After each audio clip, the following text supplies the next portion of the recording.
Welcome to the Vantage HR Influencers Podcast. This podcast is sponsored by Vantage Circle, the leading employee benefits and engagement platform. Performance appraisal was a familiar practice in which employees and managers sat down together for an annual assessment. If the workers were fortunate, they walked away with raises. Nobody really liked it, but in the old corporate model of command and control, this seemed like a great thing. Today, with the widespread focus on collaboration, joint leadership, and an ongoing fight to find and retain professional workers, it's a model that is gradually falling out of favor. It has been getting a lot of bad publicity, and research says that almost 51% of employees believe that performance appraisals are inaccurate. This actually raises a lot of questions and doubts about the worthiness of a standard performance appraisal system. However, gradually we can see the entire process change. Managers are diving deeper than the traditional performance appraisal process to gain the most out of it. Let's know more about this. I'm Shushmita, and in today's episode of Vantage HR Influencers podcast, we have with us guest speaker Kyle Chetty. Kyle Chetty is an HR executive with over 11 years of experience in the HR fraternity. He was recently awarded the Young CHRO of the Year and named a top 100 Inspirational Leaders of 2021. He was also nominated as HR Director of the Year and for the Best HR Strategy for the Year. He is an avid food lover and very much a family man. Welcome to the show, Kyle. Thank you so much, Susmita. Thank you for the opportunity. It's really good to be part of this podcast. Okay, thanks. So let's start with the topic today. Is it time for smarter performance appraisals? So before we start with that, can you give a quick introduction to your background and your vision for HR for our listeners? Yeah, so I was fortunate enough to be exposed to HR at a very young age in my career. I officially started working in HR when I was working for a company called Six Flags Great Adventure over in the USA. And when I returned back to South Africa, where I'm from, I actually started working as a call center agent. And I then moved into an HR environment, and I grew throughout the ranks. I am a firm believer of HR. Being one of service delivery, as well as being a strategic partner and adding value to an organization. My vision for HR is that we should be a key role player and a decision maker. And I mean, after all, it's people that drive our business. So, in many organizations, they make decisions that concerns processes, policies, strategies. But the most important thing is that all of these things impact people. So, my question would be, why will we not involve the HR department? Because this impacts us. So we must, not also confuse ourselves. HR is not just focused on people. It's really a combination of policies, governance, transformation, inclusion, and actually helping the business move forward and reach its strategic objective. Right. Okay. So then, Kyle, how do you explain performance appraisal? It's a big part of HR, I guess. And, how do you explain the term and its goals? So I think, performance appraisals for me is really about having a conversation and reviewing performance. And I think it's really about fundamentally aligning individual effort to organizational priorities, strategic decisions. And I think an appraisal is really about, setting individual expectations to reach the organization's goals and reviewing this performance and appraising the employee and measuring and saying, how well did you perform? Did you meet the objectives? Did you not? What assistance can we do to help you? And what are you struggling with? Because I think that's also important. Right. But I think part of performance appraisal is also about, taking our good performers and making them great. Right. Yeah. So, what do you consider? Like, what are the things that you should consider while doing performance evaluations, apart from performance? Yeah. Yes, I think if we go a step back, the main objective of a performance appraisal is really to measure and improve performance of employees, increase their future potential and their value in the company. And I think performance, for me, I would say performance appraisal has three basic functions. So one is really to provide adequate feedback to each person on his or her performance. I think number two is to really serve as a basis for modifying or changing behavior towards more effective working habits. And three, to provide data to managers where they be able to judge, future job assignments, compensation, and so forth.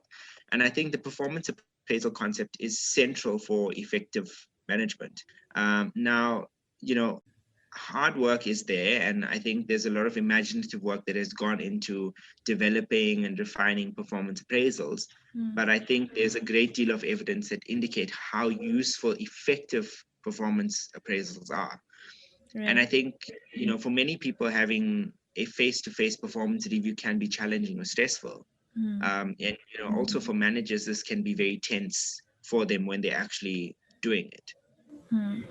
So definitely, you'd say that performance appraisal, an effective performance appraisal is, very critical in today's organization, right?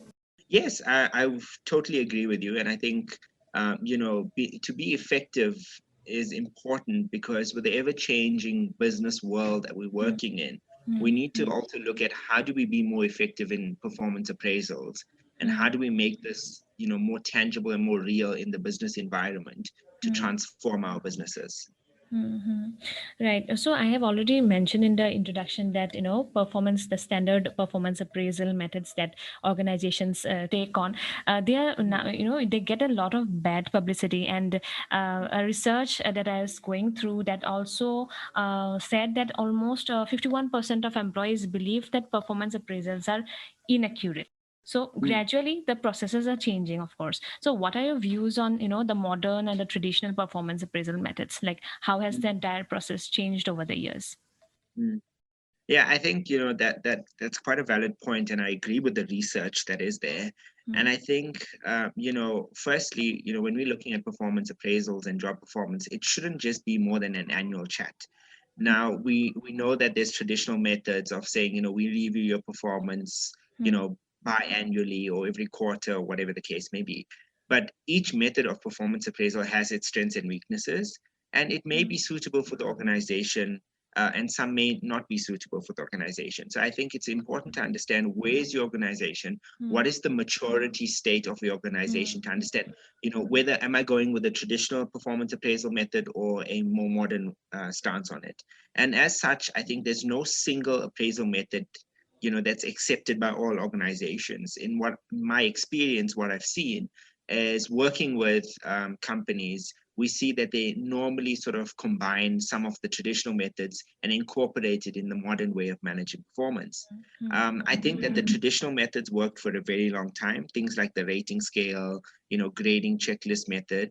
And now we see, with the new modern ways of managing performance, we're moving more to objectives, 360 feedback, behavioral assessments, etc. Now, these have evolved over the years, and they have been adaptive to the ever-changing business environment. Now, like you mentioned, research says that experts say no matter how you conduct your appraisal, it's important to ensure that the employees are well motivated and connected with management, and thus making them satisfied in their job. Now, most of the experts also claim that annual appraisals are a vital tool for keeping the workforce alive and must not be scrapped altogether, but we must sort of reform how do we become more agile. Now, in the old times, the manual process, research says that this is flawed, it's become off the road. However, companies are more inclined towards paper-based performance reviews, and by using paper and pen techniques. We've sort of not evolved to the modern use of technology, and know that technology-based systems are the best approach to make employees feel satisfied. It's quick, it's transparent, it's time-saving. It's a method that we can use quickly on our fingertips. I think, adapting a cloud-based performance appraisal system actually allows organizations to evaluate the employees in an objective-based manner. There's no biasness in terms of how do I feel this today. I think it's also important that organizations understand the value of appraisals, as well as the secrets of its effectiveness. It's not only a way to evaluate employees and by guiding them, it's also a way to help employees sort out their issues and overcome obstacles. Traditionally, we do annual performance appraisals, which are essential, but it's not wise to rely on a single process. And that's just my belief. We shouldn't just, do an annual performance appraisal. What we should do is have other forms or reforms to regulate and measure performance for our organizations effectively. Right. Yeah. So, would you like to highlight some of the latest trends in performance appraisal methods? Like when we talk about smart performance appraisals, are there any recent trends, latest trends that you'd like to highlight? Yeah, I think, the way in which we do performance reviews definitely needs to change. I think we also need to understand the environments in which our business are operating in. If we look at the new workforce that is coming into businesses and how they want to be managed, we call them the Ys and the generation and the Z generation and the millennials and so forth. And I think, it's so important that we don't only need to relook, but it doesn't mean that we need to now reinvent the wheel. I think the fundamentals of performance management and appraisals will always be there. We understand that it's core, but I think, in some of the new trends that we are finding, is that our millennials need continuous feedback. I was reading an article, it was one a long time ago while we were preparing for this podcast. And a survey in 2009 stated that only 28% of employees reckon that their managers focus on delivering real-time feedback in just filling out forms. In 2020 and 2021, we've seen COVID and how it's impacted how we manage performance. And managers cannot now go and fill out the appraisal forms for the sake of filling it. It's not just going to happen once a year. We need to look at continuous feedback, and this will be encouraged to identify and bridge the gaps of performance of employees. I also think that continuous feedback helps when a transformation manager rates an employee, because there's accurate data that we have to actually manage performance. It's not how I feel today, but it's really about how do we manage performance. I see some of the other trends that we find is how do we make our employees feel valued with upward communication? Because traditional business methods is there's always downward communication and very little upward communication. And Richard Branson always says that people out on the front line, they know when things are not going right, and they know when things need to be improved. So I think this is why upward communication and downward communication is so important. And I think the company's growth also depends on how well the higher management receives this feedback from its employees. Because, like we're saying, if employees know what we need to change, and if they have a voice and explain and communicate upwards, we show them that we actually value them. We value their feedback and their contribution. And management actually listens to them. We listen to their concerns. We listen to their suggestions. And that's how we're going to change this role of how we measure performance going forward. I think there's a lot of other trends that we find. I think the one that we've seen more recently is learning. Learning has changed so much in the last year. I mean, almost the whole world, was sort of in lockdown, and we always spoke about, fourth industrial revolution. Are we ready? Some first world countries may have been ready, but were we really ready? And then when lockdown started happening, we've seen that people were scrambling because they needed to now learn how to use Zoom or learn how to work remotely and manage their performance from home. So I think also, with that, and from a performance appraisal perspective, 360 feedback we've seen has become one of the new sort of modern methods of how we manage performance. We see peers, subordinates, managers, external, internal stakeholders and customers giving feedback on employees, things like rate my service, rate your experience. And they're using the analytics and recognition to actually help employees measure their productivity, measure their performance, and provide additional learning opportunities to actually bridge that gap. And one of the things that I'm very, very passionate about in terms of a new modern method is around coaching employees. Because I really think that this is one of the ways that we can bring out the best of them. And I think when managers are trained to be able to deliver quality feedback to their staff member, it actually creates frameworks to succeed in coaching their employees.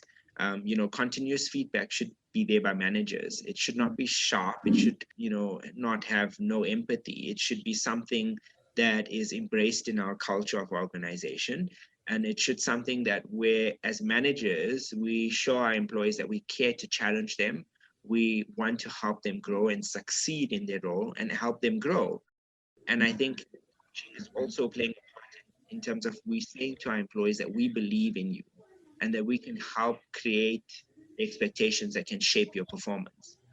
I know that this is also one of the biggest things in terms of modern time performance appraisals and management is around instant gratification.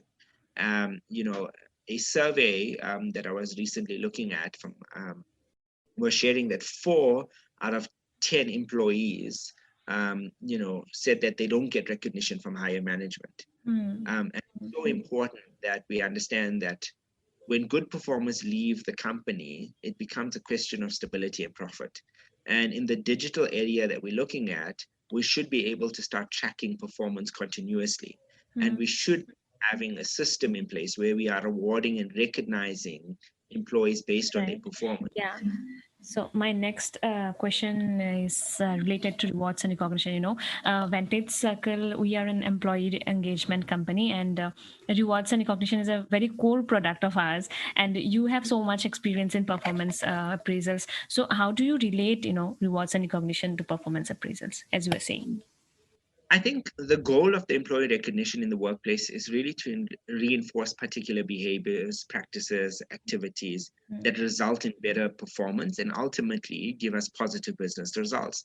Now, employees respond to appreciation expressed through recognition of their good work because it confirms that their work is valued by others. A simple example is, think of yourself when you've done something great and you've done something well at work and you've given it 110%. When your manager gives you feedback around that and says, well done, I appreciate what you've done, this was great, this is the impact you have, you feel valued. You feel that your contribution was noticed. At the same time, when we're giving real-time feedback, if a manager is able to coach the employee and say, listen, you've done this really well, but these are some of the things that I feel that you were lacking in a little bit, or these are some of the things that we may need to focus more attention on the next time we focus on, let's say, another project, that employee will be receptive to this. Because remember, when employees are there and their work is valued, their satisfaction and their productivity rises. So they feel more motivated to maintain or improve their work. So I'm a Gallup coach. So Gallup also, from their studies, they show that employee recognition is the key factor when influencing employee engagement. Now, we know that employee engagement is so crucial to an organizational performance. And meaningful reward and recognition systems can only operate in our business if there's accurate and are visible processes of performance feedback and discussions. Now, there's continuous performance management, that's there, which will actually enable us to help manage and identify activities and efforts worthy of praise or actually reward. And at the same time, it promotes a growth mindset amongst our teams. So continuous performance management allows managers to see when employees go above and beyond. It helps them track the process of personal development. At the same time, it helps us make more informed decisions around compensation, salary increases, bonuses. And it's so important to understand that meaningful reward systems are so important for employee engagement and employee happiness. Now, we know there's a saying that says engaged employees stay longer and they're actively more involved in the workplace and they're able to produce better results. Now, by improving employee engagement levels, this is a key in boosting productivity and maximizing ROI in our organization. And if performance management is done well, it really is vital for having engaged employees in our workforce. Right. Okay. So again, how important now, relating to COVID-19, how important is performance appraisal when people are trying so much, to adapt to a new working environment brought in by COVID-19? Hmm. Yeah, no, I think, during this time of crisis, it can really be difficult to operate businesses as usual. Amidst all the uncertainty, I think HR faces the biggest challenge here, because they're being pulled in different directions, from managing communications, from crisis responding planning to maintaining some level of continuity of the business. And I think, it's so important also that, uniting our employees around the common goal of doing their best to run the business as usual, if we want to call it, can actually help inspire and enable them to actually refocus during a crisis. Now, we were talking about this the other day. There was no handbook around COVID-19 that we could, pull off from a shelf. There was no research around this. When we had to adapt, we had to adapt to this new working environment very, very quickly. Now, maintaining the organization's operations also offers some sort of safety, normalcy and comfort that people will start finding a routine for the daily life on this new world of work that they're facing.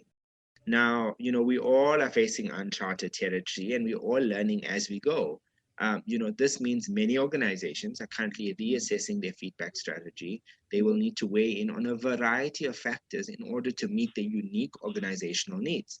So during a pandemic, employees may not have been as productive as we wanted them to be due to this crisis and the circumstances they're in. Some of them are fully adjusting to remote work. Some of them are dealing with unexpected life challenges. Some of them, are juggling caregiving responsibilities, looking after their kids, homeschooling. In this environment, performance evaluations can be a heavy lift. Not if they feel like, this is too big of a problem at all times, but irrespective of the situation, it could signal an opportunity for our businesses to start rethinking, in terms of our performance framework. Particularly during a time of crisis, managers and employees should be encouraged to explore whether it is necessary and possible to take something off someone's plate. For example, let's say there might be a low priority project that could be pushed out or taken on by someone else more junior as a stretch assignment. This is also a good moment for the manager and the employee to reset work expectations around, what is the hours, what is my responsiveness during the day, what is the prioritization of my task. And if possible, we should also, looking at offering maybe reduced working hours or, organizations that, allow staff members to request this because of sort of the crisis that they're facing. Because let's be honest, we all need to adjust to this new normal. And at the same time, our organizations and our teams and all of these things need to now adjust as well. And managers and employees can set adjusted individual goals in a collaborative fashion. They can then agree on what needs to be accomplished, considering exactly what is realistic for the employee to achieve.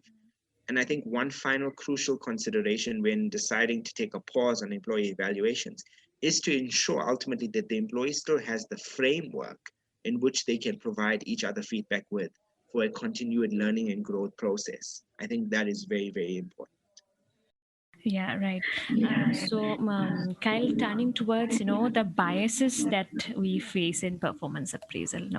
What are the biases that you think we can avoid, managers can avoid, and should avoid? In fact. Oh, I like this question. So I think what's important.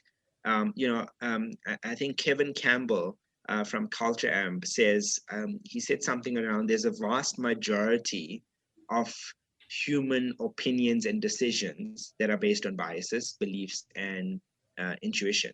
Many of our decisions and as human behaviors, it's not a lot of facts and logical. And this is the part of why, even with the best intentions, people have a tendency to always bring biasness into a performance review process. And I think, bringing in bias is one of it. It's actually an error in terms of judgment that happens when we're allowing, that person with their conscious or unconscious prejudice to actually affect the evaluation process of another person. And I think when it comes to performance reviews, this matters greatly in terms of, this unconscious biasness that is there, that sometimes we don't even know that we're doing it. And I think that when reviewing an employee's performance, managers tend to focus on the most recent time period instead of the total time period. Exactly. Yeah, just I think just before the month of review. Exactly. It's sort of, if let's say we're reviewing performance in the last 3 months, we will tend to focus on what happened in the last month or the last few weeks, Exactly. rather than focusing on in the last 2 months. And I think this is why it's so important for managers to actually document performance, and also make reference to different points throughout the time period. So if someone completed a great project, get feedback on how the project went, get feedback from the stakeholders, and build a database of performance feedback. So when you're actually sitting with an employee, you are able to give them feedback for the whole period, not just for the few weeks that they've been there. I think also when reviewing employee performance, managers focus on information learned early on in the relationship, like first impressions. Sometimes, and I've seen this, coaching a lot of managers in terms of, we work with them and then they tell me, oh, I can't understand why this employee is not performing anymore. They were so good when they started. And that's what I'm talking about, those first impressions, because we need to understand there's a psychological behavior when a new employee starts. Of course, they want to showcase their skills. Of course, they want to show you that you've made the right decision. They also need to make the decision themselves to say, this is where I want to be. So we have this first impression of them that this is such a great employee. They're good at what they do, and we won't take anything away from that. But as we start managing their performance later on, we start doubting all of that. I think one of the biggest sort of biases that we also face is something that's referred to as the halo horns effect. And I think here, we allow one good or bad trait to actually overshadow the others. And we bring this in when we actually managing performance. And we bring this into the performance appraisal. And I think, it's so important to make sure that we evaluate performance on multiple dimensions of performance instead of leaving it open up for interpretation. Are we rating this individual achievement, but also failing to look at the way people contribute to the success of others? Does this person have the particular set of characters, technical skills that is high sought after, but they don't finish their work on time? And this is sort of the halo horns effect that we're talking about, is that we need to make sure that at least 2 to 3 different aspects of performance is there to get a holistic view, so that when one awesome or awful trait or skill doesn't really overshadow everything else. And it's important to understand that, sometimes we have this halo horns effect, but there's also the central tendency bias. And this is the tendency to rate most, items in the middle of the rating scale. For example, I'll give you a real life example. The organization I'm with, we used to have a 5-point rating scale. And what we used to find was that when managers were giving performance reviews, they were afraid of having difficult conversations. So they would give every employee a 3. Now, we understand that, it is important, because you need to have a rating scale in terms of if that's the way your strategy is in terms of managing performance.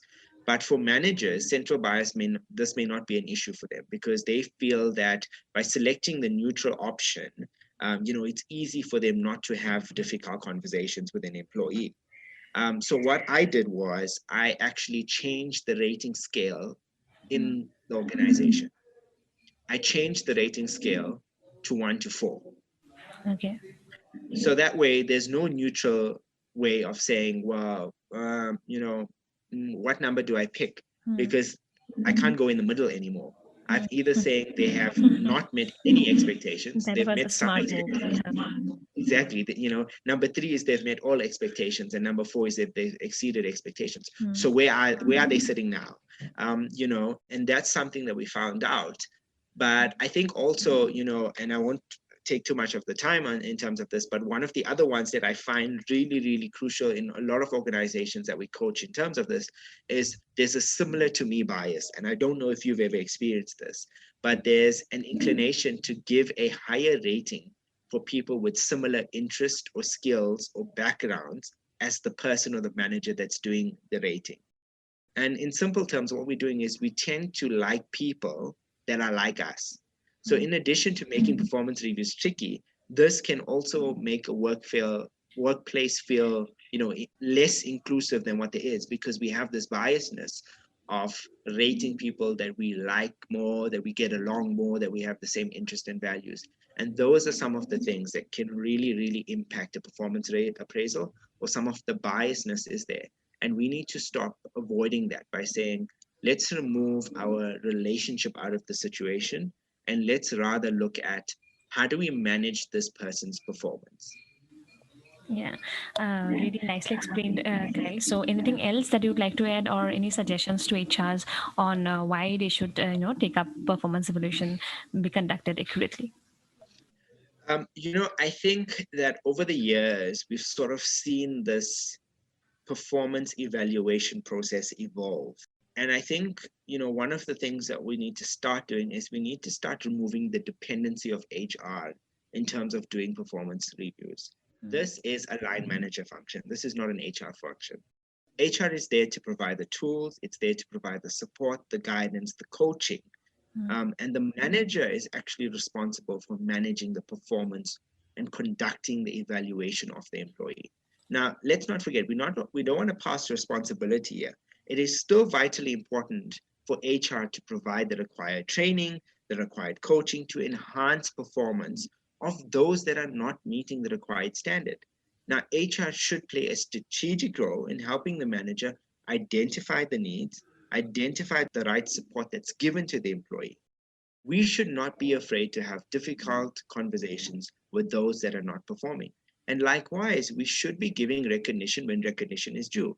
But to answer your question, I think fundamentally it's important that the performance evaluation is conducted accurately, because this ensures that the employee is getting recognized for their contribution, that they are sort of receiving feedback, and at the same time, we're linking rewards and recognition to their performance, and we're removing away the subjectivity of this.